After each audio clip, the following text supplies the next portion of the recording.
मुसलमानों, CM KCR को पहचानो।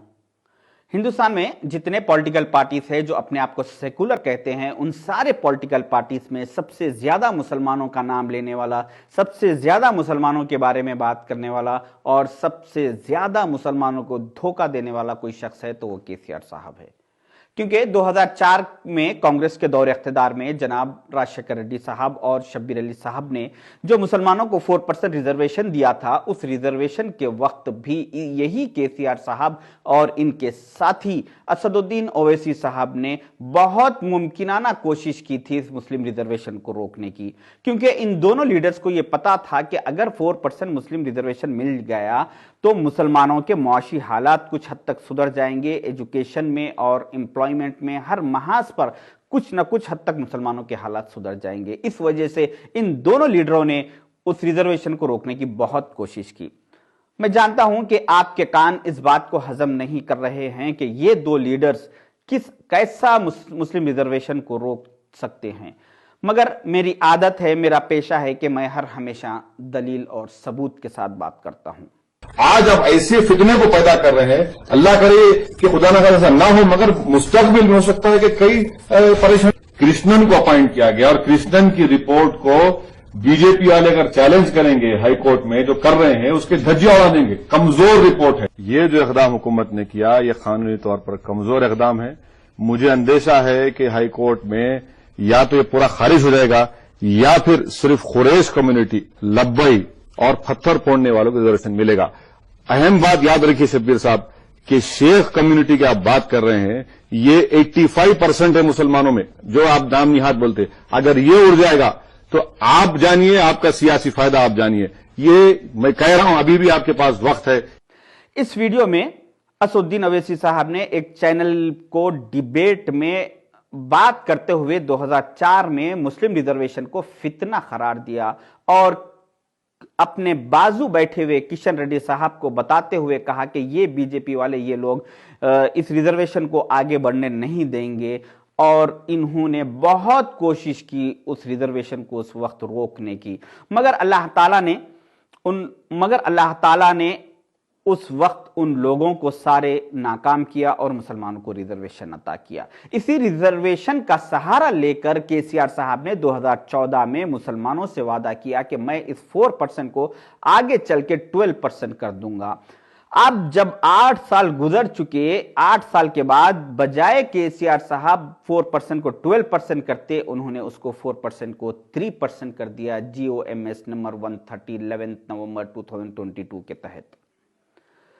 क्योंकि आने वाले कुछ दिनों में तेलंगाना में करीब 1 लाख लोगों को गवर्नमेंट जॉब्स के लिए अपॉइंट करना है। रिजर्वेशन 50% रहता, 50% जनरल रहता। 50% रिजर्वेशन पे हम अगर अप्रॉक्सीमेटली अगर टारगेट रखे 50,000 सीटों का, तो 50,000 में 4% मुस्लिम मीन्स 4,000 मुसलमानों को अपॉइंट करना लाजिम है, जरूरी है। अगर 4,000 मुसलमान तेलंगाना में अपॉइंट हो गए तो तेलंगाना के सारे डिस्ट्रिक्टों में collector office, municipal office, mandal office, electric department, police department, हर जगह अच्छे पोस्टों पे अच्छी तादाद में मुसलमान नजर आना शुरू हो जाएंगे। यही चीज केसीआर साहब को बर्दाश्त नहीं हो रही थी, इस वजह से उन्होंने इस 4% को 3% कर दिया। उन्होंने ये तय कर लिया कि अभी फिल वक्त में 4,000 मुसलमानों को तो बर्दाश्त नहीं कर सकता, लिहाजा अब 3,000 मुसलमानों को बर्दाश्त कर लूंगा। और आने वाले दिनों में इस 3% को 2 को 1 को 0 करने का केसीआर साहब ने प्लान कर लिया। अगर आज से 2 महीने पहले मैं आपको यह कहता कि आने वाले दिनों में केसीआर साहब 4% रिजर्वेशन को 3% करने वाले हैं, तो आप मुझे बेवकूफ करार देते। मगर आज जब मैं आपको यह कह रहा हूं कि ये 4 को इन्होंने 3 कर दिया और आने वाले दिनों में 3 को 2 को 1 को 0 करने वाले हैं, मगर आप गफलती में बैठे हुए हैं। मखलूक खुदा जब किसी मुश्किल में हो फंसी, सजदे में पड़े रहना इबादत नहीं होती। हर शख्स सर पे कफन बांध के निकले, हक के लिए लड़ना बगावत नहीं होती। अगर ये 4% रिजर्वेशन मुसलमानों का महाल नहीं किया गया, आने वाले कुछ दिनों में जो असेंबली सेशन स्टार्ट होने वाला है, मैं ये चैलेंज कर रहा हूं कि इंशाल्लाह केसीआर साहब को फर्स्ट डे असेंबली सेशन में अगर वो इसका क्लियरिफिकेशन नहीं करेंगे तो सेकेंड डे से हम उनका असेंबली पर एहतजाज शुरू करेंगे, उनका रास्ता रोको एहतजाज शुरू करेंगे। और ये जो टीआरएस के जितने मुस्लिम लीडर्स हैं, इन सारे मुस्लिम लीडरों को जो अपने मुंहों पे गुलामी का ताला लगा चुके, इस रिजर्वेशन के बाद भी एक लफ्ज नहीं कह रहे हैं, इनका घरों से निकलना हम महाल कर देंगे। और ये लोग जो भी फंक्शनों में जाएंगे, जो प्रोग्राम्स करेंगे, जहां पर भी जाएंगे, इनका हम पीछा करेंगे और वहां पे प्रोटेस्ट करेंगे। और इनको जब तक के 4% रिजर्वेशन बहाल नहीं हो जाता, हम इनको सुकून से बैठने नहीं देंगे।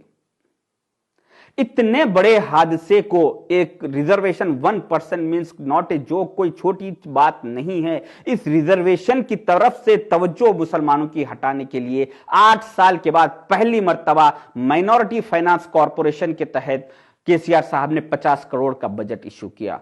उस माइनॉरिटी फाइनेंस कॉरपोरेशन के चेयरमैन साहब ने इस अंदाज में इस 50 करोड़ के बजट को इस अंदाज में पेश किया कि आज ये 50 करोड़ बांट देने के बाद तेलंगाना में कोई मुसलमान गरीब बाकी रहेगा ही नहीं, सारे के सारे मुसलमान लखपति करोड़पति बन जाएंगे। इस अंदाज में इम्तियाज साहब बता रहे हैं, जबकि इम्तियाज साहब को यह मालूम होना चाहिए था कि दलितों के लिए 590 करोड़ रुपए दलित बंधु के तहत केसीआर साहब ने ऐलान किया और मुसलमानों के लिए 50 करोड़।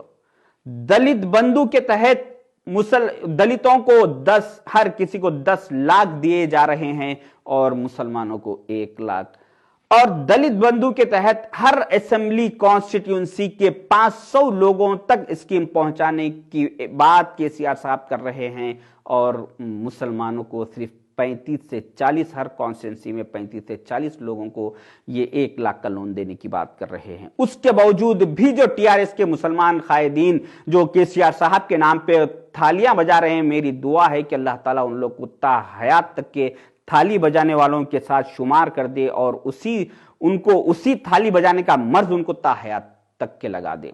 हर साल केसीआर साहब असेंबली में उनके फाइनेंस मिनिस्टर हरीश राव साहब ऐलान करते हैं कि 1780 करोड़, 1600 करोड़, 2000 करोड़, जब हर साल कुछ ना कुछ हजारों करोड़ का माइनॉरिटी बजट का ऐलान कर रहे हैं, मगर अमल में 8 साल में पहली मर्तबा 50 करोड़ का बजट लाया गया और वो 50 करोड़ का बजट नाकाबिले कबूल, नाकाबिले बर्दाश्त है।